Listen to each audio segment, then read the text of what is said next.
So for the last problem, we have a hiker carried an unread barometer from the foot of the Mount Naham to the camp of the APA leader Karuter. On the foot of the mountain, the barometer reads 30.150 inches of Hg, and on the camp, which is nearly at the top of the mountain, it reads 28.607 inches of Hg. Assume that the average air density at atmospheric was 0.075 PCF. Estimate the height of the mountain in feet.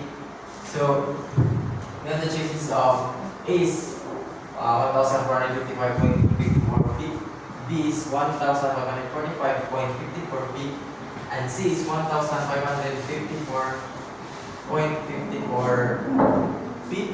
And for letter D is 1,455.55 feet. So for the formula of the height, so H is equals to P1 minus P2 over density times gravitational acceleration.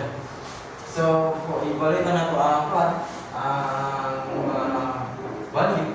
So you have the 30.150 minus 28.607 Hg times 14.7 psi over 59.92 Hg times i-convert na to ang inches into feet daan. So may 144 inches over 1 feet.